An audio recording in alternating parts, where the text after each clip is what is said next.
कि JEE mains JEE advance दे दिया, बहुत पढ़ लिए, हो गई, मतलब थक गए हैं और एग्जॉस्ट हो चुके हैं पढ़ने लिखने के। ऐसा तो है नहीं कि अब और पढ़ा जाएगा, और कॉलेज आ जाते हैं सीधा, मतलब ऐसे मुंह सड़ाते हुए। और 3 इडियट्स कैसे याद कर रहे हैं, दोस्त आगे निकल जाए तो ज्यादा बुरा लगता है वाला केस। क्योंकि मेरे फ्रेंड्स थे एंड कनेक्शंस थे। अगेन कनेक्शंस बहुत इंपॉर्टेंट है, फ्रेंड्स बहुत इंपॉर्टेंट है। आप जो फ्रेंड्स बनाते हो ना, बेसिकली वही आपका फ्यूचर, लाइक वो डिसाइड होना शुरू हो जाता है कि आप किस लाइन में जाओगे। So welcome to another episode of Placement Diaries. Today we have Utkarsh sir with us. So sir, can you please introduce yourself? Yeah, hey, so I'm Utkarsh and currently I'm working at D-Shaw as a software engineer. So I currently joined and I have been around 2 or 3 months it have been. So sir, can you please tell us about your college experience? तो college का ये scene था कि JEE mains JEE advance दे दिया, बहुत पढ़ लिए, हो गई, मतलब थक गए हैं और एग्जॉस्ट हो चुके हैं पढ़ने लिखने के। ऐसा तो है नहीं कि अब और पढ़ा जाएगा, और कॉलेज आ जाते हैं सीधा। और कॉलेज NSIT आते हैं, और NSIT के पहले दिन पता चलता है कि मतलब बहुत लोग हैं जो आपसे ज़्यादा इंटेलिजेंट हैं, ज़्यादा हार्ड वर्किंग है और आ गए हैं, और आपको ऐसे डर सा लगता है कि आप कहाँ हो, अब क्या होगा। क्योंकि आगे का आपको कुछ नहीं पता, क्योंकि 11 से 12 आपको पता होता है कि 2 साल आपको पढ़ना है और एक कॉलेज चाहिए, इंजीनियरिंग। उसके बाद का किसी को नहीं पता क्या करना है। ज्यादा से ज्यादा ये होता है दिमाग में कि 12 लाख का एक पैकेज लगेगा और खुश करके निकल जाएगी। ये होता है दिमाग में फोकस, और आप बस आ जाते हो और कुछ नहीं पता कैसे होगा क्या होगा, बस 12 लाख का कुछ चाहिए और हो जाएगा। तो ऐसे ही होता है स्टार्टिंग। फिर आपको सीनियर्स मिलते हैं, पर सबसे पहले सीनियर्स ना, सबसे एक होता है जो मैंने देखा है, सीनियर्स आते हैं और कहते हैं चिल मारो। सबसे पहले होता है कॉलेज एक्सप्लोर करो, जो कि ऑब्वियस से करना ही चाहिए। कॉलेज एक्सप्लोर करो, फ्रेंड्स बनाओ, सही है। बट एक कहते हैं CGPA का चिल मारो, 1-2 दिन पढ़ लो। वो मुझे थोड़ा सा, मतलब एक्सपीरियंस मेरा जो 4 इयर्स का है, तो बेसिकली मैंने देखा कि CGPA बहुत इंपॉर्टेंट है। लाइक अगर मैं NSIT की बात करके चलूँ तो मुझे लगता है कि लाइक 8.5 से ऊपर CGPA होना इसलिए जरूरी है क्योंकि जो आपके पहले हफ्ते कैंपस में कंपनीज आती हैं वो CGPA के बेसिस पे वो मारती हैं आपको शॉर्टलिस्ट। तो CGPA right from the very beginning, from the first semester, क्योंकि फर्स्ट सेमेस्टर और सेकेंड सेमेस्टर में मेंटेन करना आसान रहता है CGPA को। अगर वहीं से आपकी टॉप है और बीच में आप कहीं डाउन चले गए तो ओवरऑल आपकी सही रहती है जब तक आप इंटर्नशिप सीजन पे आते हो या प्लेसमेंट में। तो यही मतलब ये होना चाहिए कि फर्स्ट सेमेस्टर से, राइट फ्रॉम फर्स्ट सेमेस्टर आप अपनी CGPA मेंटेन करके चलो, जो मैंने नोटिस किया।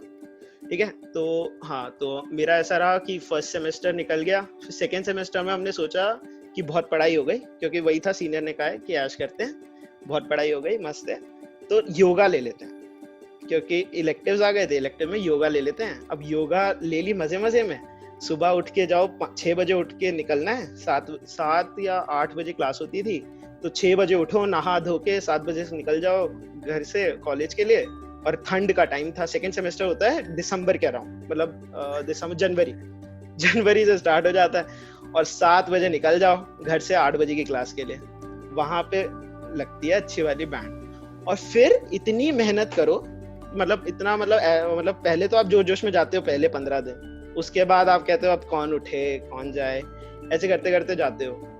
और फिर ऐसा होता है कि जब आपका सेमेस्टर खत्म होता है आपको दिखता है कि सबसे कम CGPA आपकी, सबसे कम GPA बेसिकली आपको योगा में ही मिली है। 6 आई थी मेरी, 6, ठीक है, लाइक पास हो मतलब मैं क्या बताऊं, मतलब 6 आई और पूरी CGPA ऐसे गिर गई। ठीक है, तो उस दिन से पता चला कि थोड़ा इतना भी नहीं बहना होता कि मतलब फ्लो में मस्ती में इतना बह जाओ कि कुछ भी ले लिया और बस की है नहीं। ठीक है, तो वो एक लर्निंग पॉइंट था मेरे लिए कि मतलब सब्जेक्ट इतने भी जज्बात में खो के मत ले लो कि निकल जाओ। ठीक है, फिर सेकेंड ईयर आता है। सेकेंड ईयर में हम लोगों ने कोडिंग पे बहुत ध्यान दिया, क्योंकि अब पता चल गया था CGPA गिर गई है, CGPA को भी बचाना है, प्लस कोडिंग हो रही। और जनरली मैंने देखा है मोस्टली लोग क्या करते हैं, कोडिंग निंजा, कोडिंग ब्लॉक्स, ये सब एनरोल हो जाते हैं इसमें।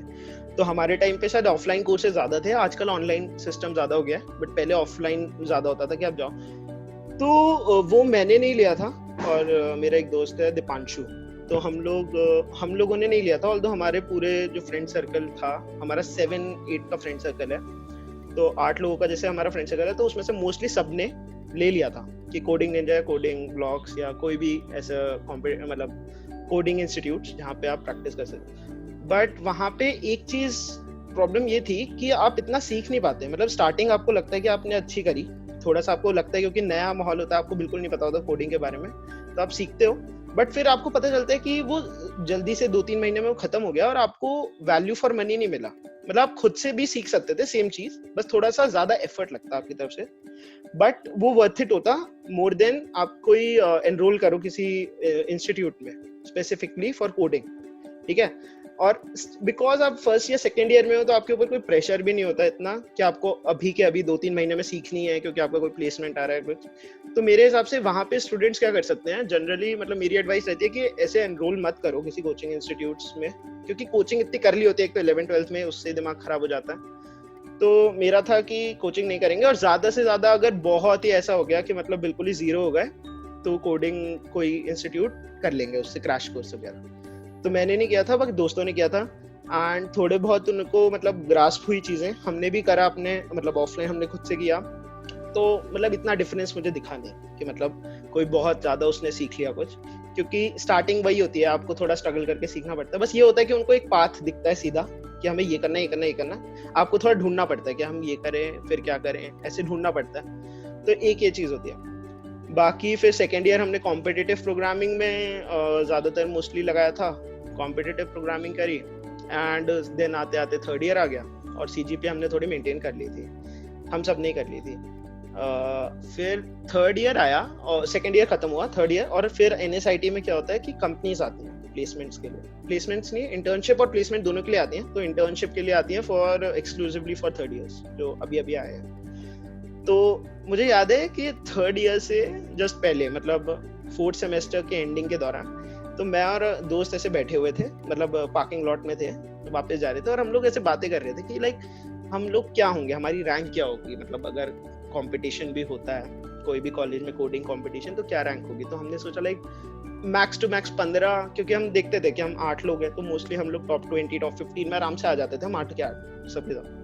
तो हमें लगता था कि अगर एट वर्स्ट भी लें तो हमारी 15 या 20 रैंक होगी, तो प्लेसमेंट तो पक्का है कि इंटर्नशिप तो पक्का लगेगी। और हाँ, हम लोग बहुत चिल हो गए, ठीक है। और इंटर्नशिप का पहले डे आई, आई गेस दीशा और आरसीसी दोनों आई। अब देखा जाए तो हम 8 लोग थे, जिसमें से 3 लोगों का तो पहले दिन ही शॉर्टलिस्ट हो गए वो, और हम मतलब इंक्लूडिंग मी, हम और जिस बंदे से मैं बात कर रहा था इनफैक्ट वो भी हो गया, दीशा और आरसीसी दोनों में शॉर्टलिस्ट हो गया बट मैं नहीं हुआ। और हमारे 5 लोग तो नहीं हुए थे, 5 लोग नहीं हुए थे, और ऐसे रोते हुए घर गए हैं हम लोग, मतलब ऐसे मुंह सड़ाते हुए, और 3 इडियट्स कैसे याद कर रहे हैं, दोस्त आगे निकल जाए तो ज्यादा बुरा लगता है वाला केस। तो फिर हमें उस दिन रियलाइज हुआ कि मतलब हम इतने भी तोप नहीं है जितना हम सोच रहे थे, क्योंकि प्लेसमेंट्स और इंटर्नशिप में ना लक बहुत होता है। आपको क्वेश्चन आता है, आपने किस टेम्परामेंट से उस टाइम किया, आपकी धड़कनें कैसे तेज तेज चल रहे थे, आपने कुछ भी कर दिया, फोकस मेंटेन रखा कि नहीं। तो ये पता चला कि मतलब हमने ना थोड़ी गलती कर दी थी, ये कि हमने लॉन्ग कॉन्टेस्ट पे ज्यादा फोकस किया, शॉर्ट कॉन्टेस्ट करे नहीं। लॉन्ग कॉन्टेस्ट होता है कोडशेफ पे 15 दिन का, उस पे हमने बहुत आराम से मतलब टाइम ले लेके प्रैक्टिस करी कि मतलब क्वेश्चन एक लिया, फिर 2 दिन लग गए सॉल्व करते करते, डिस्कशंस किए कि ऐसे होता है, कुछ चीजें पढ़ी, ये सब किया। तो उससे क्या हुआ कि हमारा ना टाइम वाली चीज नहीं बन पाई कि एक टाइम बाउंड के अंदर आपको क्वेश्चन सॉल्व करना है, वो नहीं बन पाया, वो मिस हो गया। और हमने दूसरी गलती ये कर दी कि जीएफजी से सारे क्वेश्चन पकड़ के कर दिए, नहीं आता तो आंसर देख लिए और सारे रट लिए, एक काइंड ऑफ, ठीक है। तो ये दूसरी गलती कर दी। अब इससे क्या हुआ कि टाइम बाउंड के अंदर क्वेश्चन सॉल्व नहीं हो रहे, और क्वेश्चंस वो वाले आते नहीं है जो आप रट के आए हो, वो वाले आते नहीं है ऑनलाइन में बिल्कुल। तो ये एक प्रॉब्लम हो गई। तो ये हमने फिर इंटर्नशिप सीजन जब आया, फिर 4-5 कंपनियां ऐसे निकल गई, फिर ऐसे रियलाइज हो रहा है कि यार हमने कोडिंग निंजा नहीं लिया था या कोडिंग ब्लॉक्स नहीं लिया, ऐसे हमें कर लेना चाहिए था। ये सब रिग्रेट्स ऐसे स्टार्ट हो जाते हैं, क्योंकि मतलब बहुत प्रेशर होता है। आप मतलब बिल्कुल ना, मतलब ऐसे लाइक 3 दिन तो आप खुशी खुशी जाते हो, चौथे दिन ना आप रोते रोते जाते हो कि आज भी नहीं होगा, आज भी रोते रोते घर आएंगे। डिप्रेशन सा आना शुरू हो जाता है, आपको फील हो रहा होता है। तो ऐसा सा शुरू हो गया था कि मतलब अब 5वें दिन भी बस अब मुंह उठा के जा रहे हैं रोते हुए, और मुंह उठा के आएंगे, पता है, ऐसा सा दिमाग में फीड हो गया था, क्योंकि वो हो नहीं रहा था। ऐसा नहीं था कि हमें आता नहीं था, बट हमारे क्या कहते हैं, हमने ना टाइम बाउंड में करना स्टार्ट नहीं किया चीजें। फिर धीरे धीरे लोगों की प्लेसमेंट्स लगना स्टार्ट हुई, फिर धीरे धीरे हमारा ग्रुप प्लेस होना शुरू हुआ, तो ऐसा हुआ। फिर एट द एंड अमेजोन आई थी कैंपस, अमेजोन आई, फिर अमेजोन के लिए जब तक अमेजोन आई थी तब तक लकीली मैंने काफी मतलब प्रिपेयर किया बैठ के कि लीड कोड उठाया। Leet code is a very good website, because वहाँ पे क्या होता है, आपको कॉन्टेस्ट, एक तो वीकली कॉन्टेस्ट होते हैं, तो टाइमली आपको 2 घंटे के अंदर वो कॉन्टेस्ट करने हैं सॉल्व, और वो काफी बैलेंस लेवल का कॉन्टेस्ट होता है कि मतलब आपको एक अच्छा डेटा स्ट्रक्चर और एल्गोरिथम्स अप्लाई करने का होता है। एक कॉम्पिटिटिव वाला पूरा जोन नहीं होता वो, कि कॉम्पिटिटिव में बहुत ज्यादा एडवांस डेटा स्ट्रक्चर्स लग रहे हैं कुछ, वो नॉर्मल एक बैलेंस्ड मीडियम लेवल प्रॉब्लम्स होती हैं। तो वो बेसिकली बना ही LeetCode basically interview preparation के लिए। तो वो एक अच्छी वेबसाइट थी, क्योंकि आप आंसर डायरेक्टली नहीं देखते, आपको सॉल्व करना पड़ता है। तो ये एक अच्छी चीज थी जो हमने स्टार्ट करी, फिर उससे काफी असर हुआ। फिर अमेजोन फाइनली मैं इंटर्न का ऑफर मिला मुझको अमेजोन का। देन सेकेंड ईयर खत्म हुआ, तब हमें रियलाइज हुआ कि अब थर्ड ईयर खत्म होके फोर्थ ईयर में प्लेसमेंट्स के लिए कंपनीज आएंगी, और ऐसा सेम नहीं होना चाहिए। तो सब लोग लग गए, सब लोगों ने कोड फोर्सेस उठाया, और सब लोग कोड फोर्सेस अपने अपने स्पीड से करना स्टार्ट कर दिया कि रोज करेंगे। कोई वर्चुअल कॉन्टेस्ट कर रहा है तो कोई रेगुलर कॉन्टेस्ट कर रहा है। And one more important thing जो मुझे लगी, क्योंकि एज अ फ्रेशर आपकी प्रोजेक्ट्स की कोई वैल्यू इतनी होती नहीं है unless and until it's a research project. As if आपने सीरियसली आप ऑपरेटिंग सिस्टम्स के अंदर घुस के आप कुछ रिसर्च कर रहे हो, या फिर आप नेटवर्किंग से रिलेटेड कर रहे हो, और मशीन लर्निंग से भी मैं कहूँगा, बट मोस्टली मशीन लर्निंग के जनरली नॉर्मल हम लोग जो मैंने प्रोजेक्ट देखे हैं बच्चों के, वो जनरली बेसिकली नेट से कॉपी पेस्ट होते हैं, और जिसमें इंटरनल लाइब्रेरीज का यूज हो रहा होता है। तो वो ठीक है वो प्रोजेक्ट यूज करना, बट कॉन्सेप्ट्स के लिए ठीक है, बट एज सच उसकी कोई वर्थ इतनी है नहीं, जो मुझे फील होता है। मतलब सबका अलग अलग पर्सपेक्टिव होता है, मेरा ये है। तो मेरा होता है कि रिसर्च प्रोजेक्ट अगर हो, कि आपने लिटरली कुछ रिसर्च करी है, तो उस प्रोजेक्ट की या तो वैल्यू होती है, या फिर आपने कोई डेटा स्ट्रक्चर एक्चुअली में कोई प्रोडक्ट एल्गोरिथम से बनाया हो, एल्गोरिथम से प्रोडक्ट बनाया हो। लाइक मेरे दोस्तों ने, आई रिमेम्बर, उन्होंने बनाया था कि तो डाइक्स्ट्रा उन्होंने लगा के मैप से, मेट्रो से आप रूट लोगे, बेसिकली जो भी है मेट्रो का रूट और बस का रूट कंबाइन करके आप कौन सा शॉर्टेस्ट वे मिलेगा। तो उन्होंने लिटरली डेटा उठाया एंड एल्गोरिथम लगाए। तो वो प्रोजेक्ट स्टिल आप वैल्यूएबल इसलिए है, ऑल्दो वो छोटा प्रोजेक्ट है अगर आप देखो, बट आप ना इंटरव्यू में बोल सकते हो उसके बारे में एक्सप्लेन कर सकते हो, उसके बाद मटेरियल है आपके पास। मशीन लर्निंग में आपके पास ना मटेरियल है, ना उसके पास पूछने के लिए, ना उसने मशीन लर्निंग करी है, ना आपने ढंग से करी है। आप बस बता सकते हो कि ये होता है, नोट्स होती हैं, ऐसे लर्न करता है। कुछ आपको ना ज्यादा आइडिया है, ना उसको ज्यादा आइडिया, तो इतना कनेक्ट नहीं बन पाता इंटरव्यू से कि आपके नॉलेजेबल हो उस फील्ड में। प्लस वो इररिलेवेंट है आपकी जॉब से भी। तो एक ये चीज मुझे जो लगती है। फिर हाँ, तो हमने प्रोजेक्ट्स थोड़े मतलब प्रोजेक्ट्स बना लिए थे रेज्यूमेस के लिए, क्योंकि प्लेसमेंट्स में प्रोजेक्ट्स की वैल्यू, प्रोजेक्ट्स तब भी देखे जाते हैं, इंटर्नशिप में इतने वैल्यू नहीं करते हैं, इंटर्नशिप में वो देखते नहीं होते प्रोजेक्ट्स। तो प्लेसमेंट्स के लिए सीजीपीए मेंटेन, फिर से सीजीपीए थोड़ी बढ़ाई, और हमने कॉम्पिटिटिव प्रोग्रामिंग किया। तो कॉम्पिटिटिव प्रोग्रामिंग की जो आपकी रेटिंग है, वो आपकी एक्चुअल वैल्यू बताती है, वर्थ बताती है कि आप सीरियसली आपने किया है कुछ। मतलब सामने वाले को क्या पता आपने क्या किया। तो एक रेटिंग, एक नंबर, आपको एक मेट्रिक है, वो एक वैलिड मेट्रिक भी कहूंगा मैं कुछ हद तक, कि वो एक वैलिड मेट्रिक है जो बताता है कि आप लिटरली आपने कुछ किया है, आपको कुछ चीजें आती हैं। तो इसलिए कोड फोर्सेस या कोड शेफ, कोई भी प्लेटफॉर्म पे आपकी एक अच्छी रेटिंग होनी चाहिए जो रेज्यूमे पे रिफ्लेक्ट करे आपका, बिकॉज एट द एंड आप पेपर पे अपने आप को रिफ्लेक्ट करना चाहते हो, तो आप बेस्ट पॉसिबल वर्जन अपना रिफ्लेक्ट करोगे। तो रेटिंग कॉम्पिटिटिव की इसलिए मुझे लगता है एक हद तक बहुत जरूरी है आपकी एक अच्छी होनी। बाकी फिर हमने हाँ ये सब कर लिया। फिर पीपीओ, फिर हम था कि इंटर्नशिप में पीपीओ मिल जाए, या फिर प्लेसमेंट से हम क्या कहते हैं वो निकालने ऑफर्स। तो फिर इंटर्नशिप हो जाती है 2 महीने की। फिर ये होता है कि पीपीओ जब तक आपका नहीं आता आप बैठ सकते हो प्लेसमेंट्स में। तो मोस्टली लोग प्रिपेयर करते हैं कि जैसे जो भी कंपनीज हैं उसमें आपका अगर जैसे आपको वो कंपनी पसंद नहीं आ रहा, आप इंटर्नशिप कर रहे हो for the sake of it, तो आप ऑब्वियसली चाहते हो कि आप प्लेसमेंट्स में अच्छी कंपनी निकाल लो और उसका ऑफर ना है। तो जनरली आप ये करते हो कि आप प्रिपेयर भी करते रहते हो साइड में इंटर्नशिप के। तो सबने किया, ऑब्वियस सा था कि मतलब सैटरडे संडे जब ऑफ मिलता था तो आप प्रिपेयर करते थे अपने इंटर्नशिप के अलावा, मतलब प्लेसमेंट सीजन्स के लिए। देन आपने प्लेसमेंट स्टार्ट हो जाती थी। अब मेरे साथ क्या हुआ था, आई रिमेम्बर कोगोपोर्ट करके एक कंपनी थी, स्टार्टअप है वो, तो इंडियन स्टार्टअप है। तो वो आया था हमारे यहाँ फर्स्ट वीक आया and he was paying excellent, like काफ़ी ज़्यादा, मतलब मुझे एक्सपेक्टेशंस नहीं थी and it was paying too much then the industry standards. तो आई फिल्ड इट एंड उसने, वो एक लौती कंपनी थी जिसने आई गेस सेगमेंट्री पूछ लिया था अपने ऑनलाइन राउंड में, एंड लकीली मुझे सेगमेंट्री अच्छे से आता था, तो सेगमेंट्री का मैंने कोड लिखा एंड फिर मतलब बेसिकली शॉर्टलिस्ट हो गए थे हम उस राउंड के लिए। फिर नॉर्मल से 4-5 राउंड्स हुए, 3-4 राउंड्स उसके इंटरव्यू के हुए ना। नॉर्मल इंटरव्यू प्रोसेस होता है जिसमें आपका डीएस, एल्गो, नेटवर्क्स, डीबीएमएस सब जज हुआ था। प्लेसमेंट्स में नेटवर्क्स, डीबीएमएस पे भी काफी फोकस होता है। ऑल्दो मैंने इतना प्रिपेयर नहीं किया था बट बेसिक्स मुझे अच्छे से क्लियर थे। तो कोगोपोर्ट थी पहली कोगोपोर्ट से पहले मैंने माइक्रोसॉफ्ट के लिए भी बैठा था, और माइक्रोसॉफ्ट की एक अलग कहानी है विच अब बाद में ही बात करें तो अच्छा है, बट या माइक्रोसॉफ्ट मेरा हुआ नहीं था। तो फिर कोगोपोर्ट से मुझे ऑफर मिल गया था, आई गेस वो फर्स्ट वीक आई थी।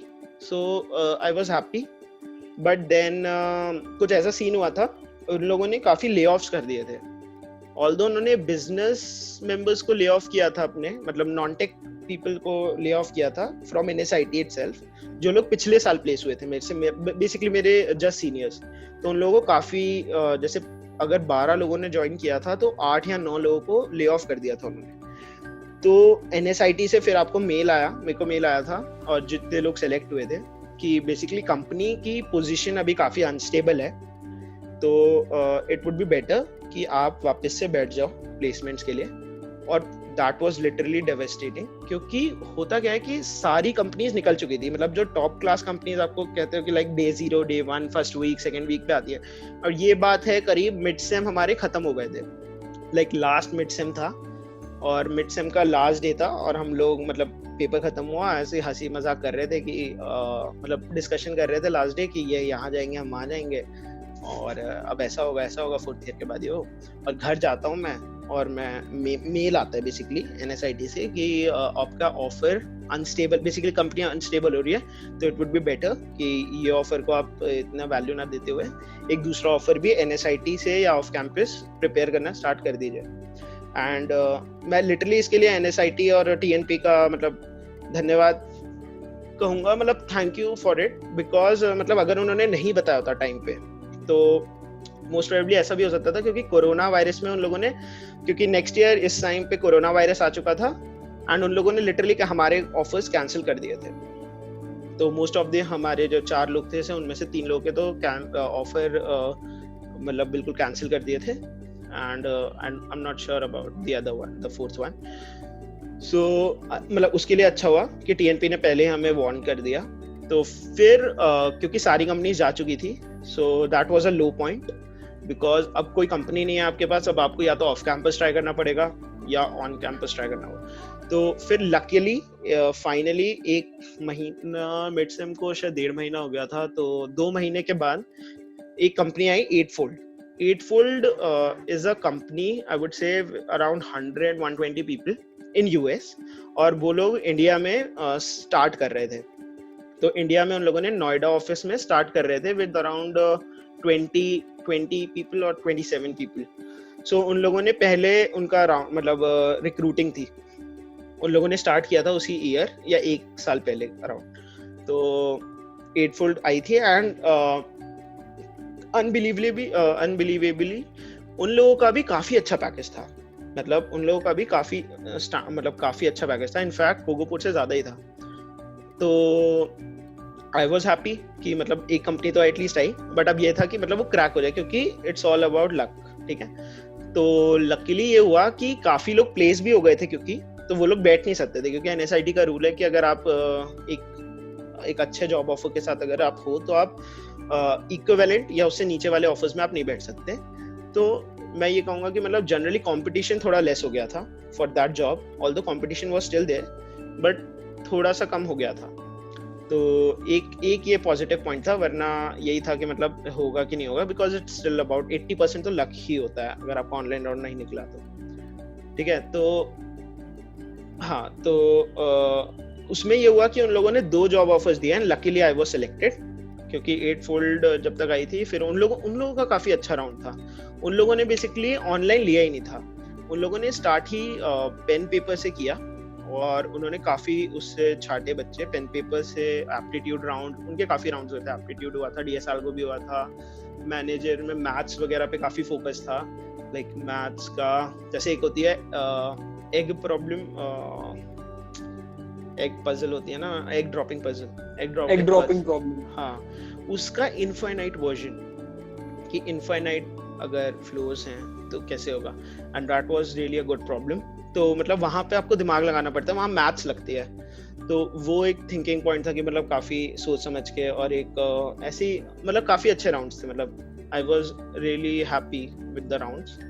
तो वो सब होने के बाद 8fold का जब प्रोसेस खत्म होता है तो I was the one who got the offer, तो वो अच्छा था, so I was happy. And then suddenly अब मतलब एटलीस्ट एक सिक्योरिटी हो गई थी, एंड देन फिर टाइम बीता, एंड देन दिसंबर के अराउंड या नवंबर के अराउंड मेरे दोस्त से मैंने एक बात करी थी, एक माई कार्मा करके भी एक कंपनी है जो नोएडा में ही again, and that was also a good company.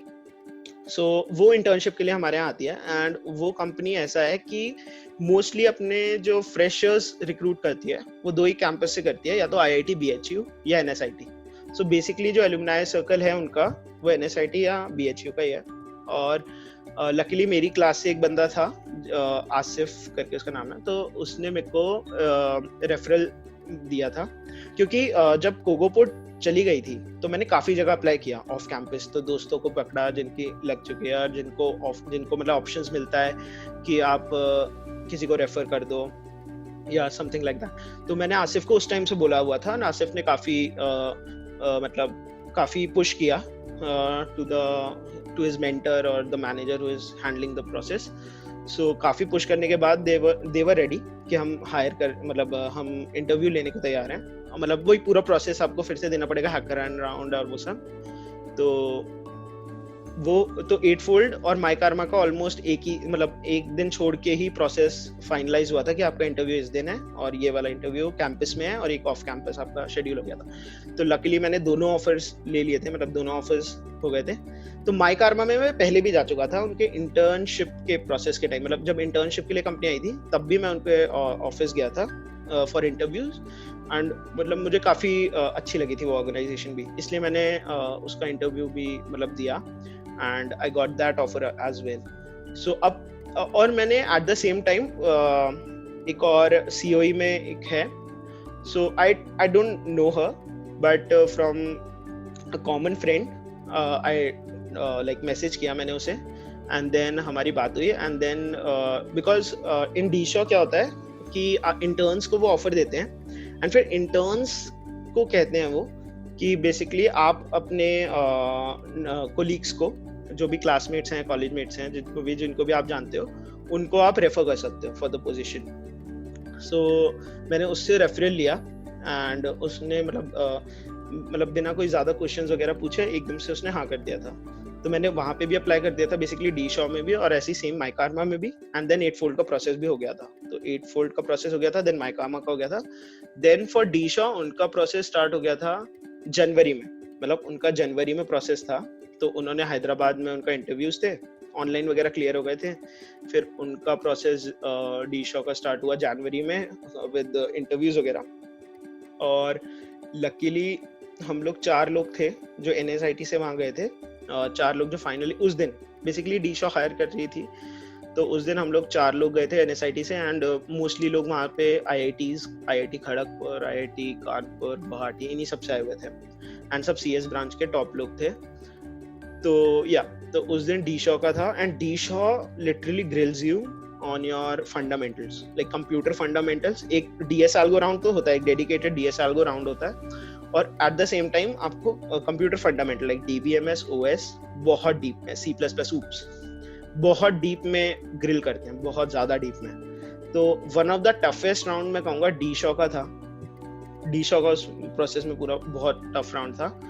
तो luckily I cleared the first round as well as the second, then third, but the offer came it takes around 3 months, I'm not sure, like June, March, April, May, June, it takes about 4 or 5 months around that so they actually उन्होंने क्या किया था कि सबको offers एक साथ मतलब roll out किए थे। तो मतलब जैसे अगर उन्होंने जनवरी में प्रोसेस स्टार्ट किया तो जितने भी कैंडिडेट्स उन्होंने मार्च अप्रैल में जब तक भी उन्होंने फाइनलाइज किए, उसके बाद एक साथ सबको रोल आउट करते हैं वो ऑफर। तो वो काफी लेट आया था, बट या luckily I got that offer as well. So वही होता है कि अगर आप मल्टीपल ऑफर्स होते हैं तो आप कौन सा सेलेक्ट करो कौन सा नहीं। तो फिर मैंने फाइनली डीशॉ को लॉकडाउन किया। एंड डीशॉ की सबसे सही बात थी कि आप टीम खुद सेलेक्ट कर सकते हो, अगर आप मतलब वो सामने से नहीं कहते कि आप टीम सेलेक्ट करो, बट मैंने क्या किया था अपने सीनियर से कुछ रिसर्च वगैरह मतलब पूछा जो करेंटली काम कर रहे हैं डीशॉ में। तो उनका सबसे मस्त था कि जब उन्होंने ऑफर रोल आउट किया था तो मैंने मतलब पूछा था कि अगर इस टीम में पोजीशन अवेलेबल है तो मुझे अगर कंसिडर कर सकते हैं तो please.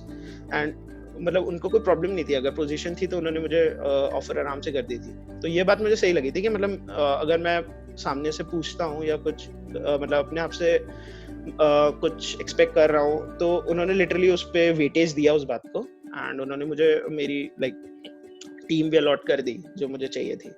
So that was one really good thing. और वैसे डीशॉ लाइक एम्प्लॉय फ्रेंडली काफी कंपनी अच्छी है, तो अब तक लाइक 2-3 महीने में मेरा एक्सपीरियंस काफी अच्छा है डीशॉ। So can you please tell us about the interview process of DShaw and MyKarma, because you already discussed about the Covaport and Eightfold process. Yeah, sure. तो MyKarma का इंटरव्यू राउंड ऐसा था कि मतलब उनके 4 राउंड्स हुए थे including an HR round. And हर राउंड में 2 बंदे आपके साथ मतलब बैठेंगे। मतलब जनरली मेरा जो मैंने इंटरव्यूज तब तक दिए थे एटफोल्ड या फिर कोकोपोर्ट, सब में 1 इंटरव्यूज होते हैं जनरली जितने भी दिए थे मैंने। एंड इसमें क्या था कि आपके साथ 2 लोग आपका इंटरव्यू करेंगे, 2 interviews at the same time होंगे। तो अगर आप कुछ गलत या बोल रहे हो और ऐसा है कि मतलब फर्स्ट वाले को आपने मतलब थोड़ा सा फर्स्ट वाला भी आपकी हाँ में हाँ मिला रहा है, तो सेकंड वाला मतलब बेसिकली आप उल्लू नहीं बना सकते काइंड ऑफ। मेरा कहने का मतलब है कि आप ऐसे बिल्कुल वो नहीं कर सकते कि हवा में कुछ भी बोल दिया और सामने वाले ने मान लिया, ठीक है। तो वो काफी अच्छा था। एंड उनका जो ऑब्जेक्टिव था वो focus around DS Algo, but maths जो ज्योमेट्री मतलब कुछ क्वेश्चंस उनके ज्योमेट्री से भी रिलेटेड थे। एंड कुछ क्वेश्चंस लिटरली मैथ्स आपको काफी लगानी है, like literally geometry like tan theta and वगैरह आपको लगा के कुछ पजल्स वगैरह होती हैं उन सब में आपको एनरोल करना। तो मैथ्स उनकी काफी वो मैथ्स पे भी काफी फोकस करते हैं एज सच। तो उनके जो 3 राउंड्स हुए थे उसमें जनरली उन्होंने DS Algo, मैथ्स और OS DBMS भी उन्होंने पूछा था, बट वो इतना डेप्थ में नहीं गए थे। तो MyKarma के राउंड्स में बेसिकली मैथ्स पे भी फोकस अच्छा खासा था उनका। एंड अगेन वही प्रोजेक्ट्स वगैरह भी पूछे थे, बट इतना रेलिवेंट उनको दिया नहीं था। एक राउंड उनका फाइनल राउंड जो होता है समवन अराउंड फ्रॉम न्यूयॉर्क और Seattle, I am not sure. तो बेसिकली US से कोई था एंड वो आपका फाइनल राउंड लेता है रात के 10 बजे। और उनके राउंड्स भी 1-1 घंटे के चलते हैं। तो सुबह से लेकर मतलब मेरा शेड्यूल उन्होंने ऐसे किया था कि 10 बजे से लेकर 5 बजे तक आपके सारे इंटरव्यूज हुए खत्म, वहां पे 4 राउंड्स वहां हुए थे। एंड देन वापस आके मैं घर आया एंड 10 बजे रात के, क्योंकि वहां सुबह होती है उस टाइम, तो 10 बजे एक और राउंड हुआ जो basically kind of behaviour round कह लो या इंटरेक्शन कह लो विद मैनेजर या कुछ भी कह सकते हैं। तो वो एक सीनियर पर्सन से आपकी बेसिकली बात होती है कि आप कितना कंपैटिबल हो उस एनवायरनमेंट में, उसके अकॉर्डिंग एंड आपके अकॉर्डिंग में। तो वो MyKarma का प्रोसेस ये था। फिर डीशॉ का process kind of similar, HackerRank test होता है आपका। उसमें अगेन MCQs आते हैं 20 MCQs जो कि oops और DBMS एंड आउटपुट्स बताओ, इन सब पे फोकस भी होता है। And 2 questions and DS Algo के। देन आपको फिर वो हैदराबाद कॉल करते हैं in an on site round, मतलब नहीं ऑन साइट से पहले उनका एक और होता है टेलीफोनिक राउंड। तो टेलीफोनिक राउंड में क्या होता है कि आपको वो कॉल करते हैं हैकर रैंक के थ्रू, वीडियो कॉल कर लेंगे या फिर फोन पे कॉल कर लेंगे। एंड वहां पे आपसे क्वेश्चन पूछेंगे और आपको हैकर रैंक पे लिटरली आपको देना पड़ेगा आपका टेस्ट जो होगा। और वहां पे टेस्ट केसेस भी रन होंगे एट द सेम टाइम। आप कोड लिखोगे हैकर रैंक के आईडी पे एंड वहां टेस्ट केस भी रन करोगे। तो मतलब टेस्ट केसेस भी रन होंगे। जनरली ऐसा होता है 1-on-1 इंटरव्यू में कि आपको पेन पेपर पे लिखना होता है एंड इंटरव्यू चेक्स। और अगर आपका मान लो कभी मतलब गलती से आपका तुक्के से मतलब ऐसा हुआ कि आपने कोई बग था वो छूट गया इंटरव्यू से, तो वहां वो पॉसिबिलिटी 0 हो जाती है ऑलमोस्ट क्योंकि वो टेस्ट केसेस के अगेंस्ट मशीन पे वो रन करते हैं कोड। तो ये एक प्रोसेस था। फिर उसके बाद वो लोग ऑन साइट के लिए आपको मतलब उस टाइम कोरोना शुरू नहीं हुआ था, जनवरी की बात है, तो हम लोगों को ऑन साइट फ्लाई करना था। तो हम लोग को ऑन साइट्स की टिकट्स वगैरह दी थी एंड होटल अरेंजमेंट्स। तो हम लोग फिर ऑन साइट गए थे। वहां पे जनरली ऐसा होता है कि आपका पहला राउंड होता है, मैक्सिमम लाइक 50-70% लोग फर्स्ट राउंड के बाद ही वो लोग निकाल देते हैं। तो जनरली अगर 15 लोग आए हैं तो मुश्किल से 6 लोग बचेंगे आपके फर्स्ट राउंड के बाद, मुश्किल से 6 लोग बचेंगे आपके फर्स्ट राउंड के बाद। एंड फर्स्ट राउंड में वो बहुत ग्रिल करते हैं, मतलब आपका DBMS, OS, C++ या जावा, जो भी लैंग्वेज आप प्रेफर करते हो उसके हिसाब से वो आपको उसके मतलब काफी डेप्थ में क्वेश्चंस आपसे पूछते हैं, और डिजाइनिंग क्वेश्चंस भी कभी कभार हो सकते हैं। And then DS Algo obviously standards पूछते ही हैं वो। फिर second round again I guess अगर 6 थे तो हम फाइनल, मुझे याद है कि हम 2 लोग थे फाइनली, एक IIT गुवाहाटी का था एंड एक मैं था। तो फाइनली हम 2 लोग थे जिनको ऑफर रोल आउट हुए थे उस दिन। तो सेकेंड राउंड के बाद बेसिकली 6 से आप कह लो 1/3 हो गए, 2 लोग बचे। एंड फिर दोनों का बेसिकली थर्ड राउंड हुआ। आई एम नॉट श्योर कि थर्ड राउंड मेरा हुआ था और उसका हुआ था, एंड नॉट श्योर अगर किसी और का हुआ था, बिकॉज जहां तक मुझे इन्फॉर्मेशन है और जहां तक मैंने उससे पूछा था हम 2 ही लोग हुए थे सेलेक्ट। तो थर्ड राउंड में भी हम दोनों ही गए थे most probably. And third round was a normal HR round, और HR राउंड के बाद आपका चौथा राउंड जो होता है वो होता है मैनेजर से कनेक्ट करना, कि आपको बेसिकली कितने अच्छे, वही अगेन कि आप कंपैटिबल कितने ऑर्गेनाइजेशन के साथ, और ऑर्गेनाइजेशन की आपकी एक्सपेक्टेशन ऑर्गेनाइजेशन से क्या क्या है वो फुलफिल हो रही है कि नहीं, ये सब इंटरेक्शन लेवल। तो उसका मेरे को टाइम नहीं मिला था। तो क्या था कि मेरी 5 बज गए थे एंड मेरी फ्लाइट का टाइम था उसी दिन। तो मैंने बेसिकली गाड़ी बुक करी एंड मैं एयरपोर्ट के लिए निकल गया था, और मेरा 4th राउंड नहीं हुआ था एंड ना मुझे नॉलेज थी कि 4th राउंड होगा। तो थर्ड राउंड HR राउंड के बाद ही मैं सीधा निकल गया था। एंड जो दूसरा बंदा था बेसिकली उसका 4th राउंड हुआ था and he told me on WhatsApp कि ऐसा होगा, 4th राउंड होगा। एंड अगले दिन मैं दिल्ली आ गया था। दिल्ली में रात को पहुंचा 2-3 बजे एंड मैं सो गया था, कॉलेज मिस किया। और दिन के 1 बजे मेरे को कॉल आता है, मैं सो के उठा एंड एक कॉल आता है कि अभी आपका 1 घंटे बाद एक और इंटरव्यू है मैनेजर के साथ। तो अगेन वो मैनेजर के साथ नॉर्मल थे कि आपके क्या क्वेश्चंस हैं, आप अपने डाउट्स रख सकते हो, जो आपकी एक्सपेक्टेशन है, जो जैसा आपको काम चाहिए, और उनको जैसे आपसे एक्सपेक्टेशंस है वो आप बता देते हैं। तो उसके बाद फिर they took around 4-5 months to enrol the offers, the role out the offers. So, sir, you have interned at Amazon in 2019 summer. So, can you tell us about the internship experience there? Yeah, sure. So, Amazon internship हमारी start हुई थी मई 19 मई, या मई में हुई थी and May and के around हुई थी एंड 8 वीक्स की थी वो एसेंशियली। तो जुलाई में खत्म हो गई थी। और उसमें ऐसा था कि हैदराबाद आपको जाना था, हमारी हैदराबाद आई थी, मतलब 4 लोकेशंस होती हैं उनकी, हैदराबाद, बैंगलोर, चेन्नई, दिल्ली, जिसमें से मोस्टली लोग बैंगलोर या हैदराबाद प्रेफर करते हैं, या दिल्ली भी, जो दिल्ली में रहना चाहते हैं। तो फॉर 2 months तो हमने बैंगलोर और हैदराबाद, मेरी फर्स्ट और सेकंड प्रेफरेंस थी, तो मुझे फिर हैदराबाद मिला था फाइनली। एंड कुछ लोगों को बैंगलोर मिला, कुछ लोगों को दिल्ली। तो फिर हैदराबाद गए थे एंड हैदराबाद में उनका नया ऑफिस खुलने वाला था। ऐसा हुआ नहीं था कि ऑफिस खुला हो, वो खुलने वाला था जो उनका मेन कैंपस होगा। मतलब Amazon का ये था कि वो 2 या 3 बिल्डिंग्स में काम करते हैं वो, जो रेंट पे थी, बेसिकली रेंटिंग पे थी वो बिल्डिंग्स। एंड उनका खुद का एक कैंपस था प्रॉपर, जिसमें अराउंड 12,000 और 15,000 की कैपेसिटी है, या ज्यादा भी हो सकती है, आई एम नॉट श्योर। तो वो कैंपस अभी खुला नहीं था, और हमारी इंटर्नशिप शुरू हो गई थी। और इंटर्न का ये था कि मेरे को मिला था जावास्क्रिप्ट लाइब्रेरी बनाना। जावास्क्रिप्ट पे मेरा 0 वो था एक्सपीरियंस, तो जावास्क्रिप्ट बिल्कुल 0 से स्क्रैच से सीखी थी। और मतलब थोड़ी बहुत जावास्क्रिप्ट आती थी जो HTML के साथ आती है, that's not relevant at all. So JavaScript बिल्कुल 0 से सीखे, रिएक्ट सीखा एंड जावा JS लाइब्रेरी बनानी थी। एंड लकीली मेंटर बहुत, मतलब मैंने Amazon में जाके ये देखा बेसिकली कि जो इंडस्ट्री में लोग हैं वो सुपर जीनियस भी हैं, at the same time super chill out people भी हैं। मतलब पार्टीज भी खुल के कर रहे हैं वो लोग, क्लब्स वगैरह जा रहे हैं, मस्ती पार्टी, फ्राइडे नाइट हो गई, पार्टीज भी खुद कर रहे हैं, और काम भी खूब कर रहे हैं। मतलब जो बंदा 10 बजे आ रहा है वो 1-1 बजे भी जा रहा है रात के, ठीक है, और अगले दिन वो 10 बजे फिर आ रहा है, ठीक है, तो super hard working, super intelligent and super मतलब पार्टी मोड भी, मतलब पार्टी भी फुल।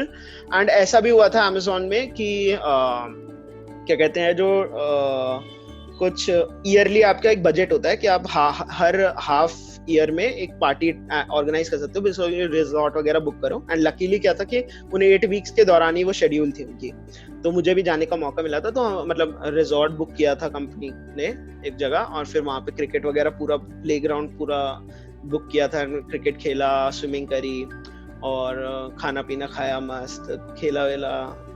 तो वो एक एक्सपीरियंस था कॉर्पोरेट, लाइक पहला मैंने जो देखा। तो वही अगेन कि मतलब, और अगले दिन फिर सब आ गए काम पे, मतलब बिल्कुल टाइम पे। कुछ मतलब ऊपर नीचे फ्लेक्सिबिलिटी तो रहती है, बट या हार्ड वर्किंग और जो सुपर इंटेलिजेंट लोग हैं, मतलब आप एक बंदे से पूछो कुछ और वो उसके अलावा 10 चीजें और बताएगा जो आपको नहीं आती, ठीक है, और आप एक्सपेक्ट भी नहीं कर रहे होगे कि उसको ये आता होगा। तो ये चीज थी।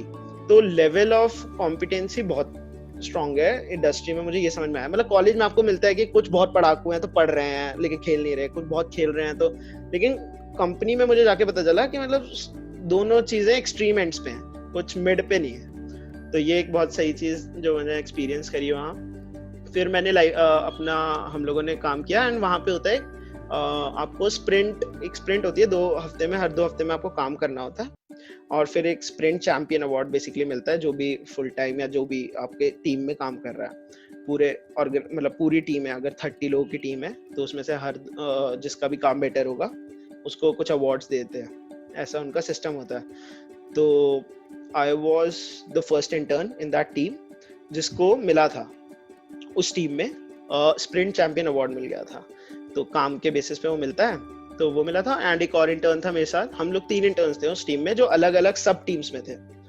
तो एक और इंटर्न था तो उसको भी मिल गया था, तो हम 2 लोग थे। एंड मतलब हमारा एक्सपीरियंस काफी सही जा रहा था कि लाइक सही है काफी, और हमारा प्रोजेक्ट भी हो गया था complete almost, and experience was really nice.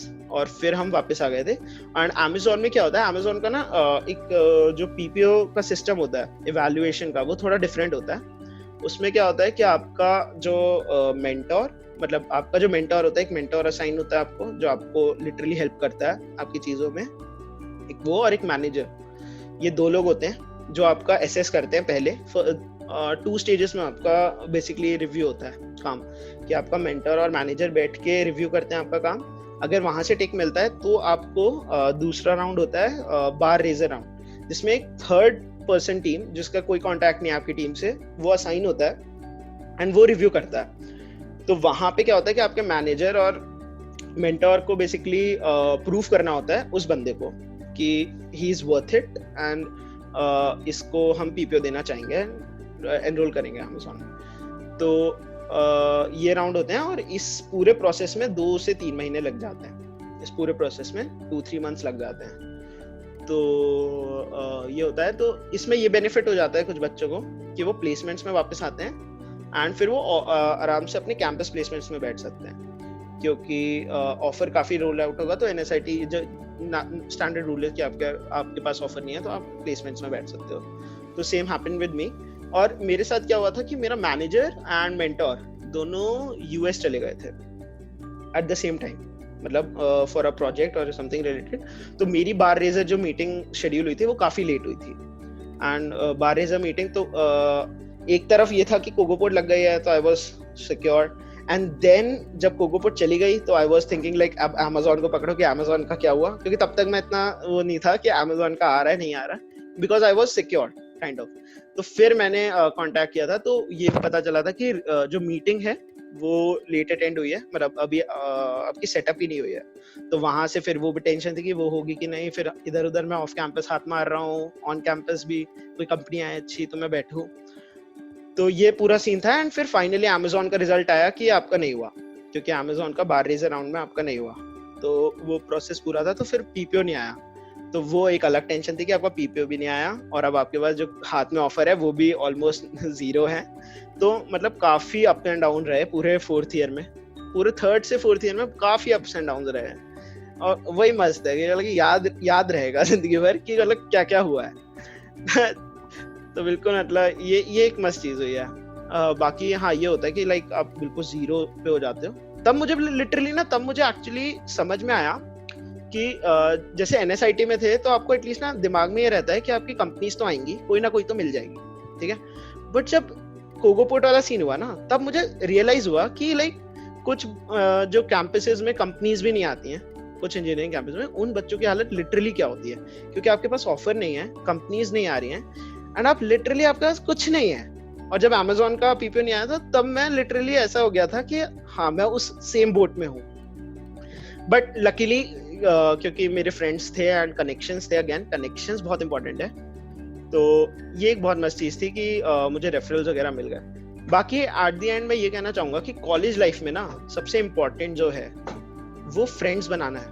मतलब फ्रेंड्स, लिटरल जो फ्रेंड सर्कल है, लाइक मेरा फ्रेंड सर्कल जो है उसमें लिटरली बंदे बहुत सही जगह प्लेस हुए हैं, like Microsoft, Uber, Directi, Flipkart, Expedia, Goldman सैक्स, Amazon, लाइक इतने मस्त जगह प्लेस हुए हैं। तो वो इसलिए भी हुआ है क्योंकि पूरा का पूरा जो ग्रुप था वो लिटरली फोकस था। मतलब आप ना अपने दोस्त, लाइक वो कहते हैं ना, like you are average of 5 people you are be with, always be with. So वही था कि मतलब सब लोग एक साथ रहते हैं और सबका एक फोकस होता है। तो लाइक कोई भी ढीला कर रहा होता है तो दूसरे को देख के फिर वो वापस से लाइन पे आता है एंड प्रिपेयर कर रहा होता है चीजों को। तो वो वाला केस होता है कि आपके फ्रेंड्स बहुत इंपॉर्टेंट है। आप जो फ्रेंड्स बनाते हो ना, बेसिकली वही आपका फ्यूचर, लाइक वो डिसाइड होना शुरू हो जाता है कि आप किस लाइन में जाओगे, और आप बेसिकली अलाइन भी उसी तरफ होते हो। अगर जैसा आपका माइंडसेट होता है, फिर आपके वैसे ही फ्रेंड्स बनते हैं। आप चाह के भी फिर दूसरे टाइप के फ्रेंड सर्कल में एडजस्ट नहीं हो पाते। तो इम्पोर्टेंट ये है कि आप फ्रेंड्स बहुत सही चुनो, जो हार्ड वर्किंग हो। Talented I don't think so इतना मैटर करता है कि बहुत टैलेंट है उसमें, दैट डजंट मैटर।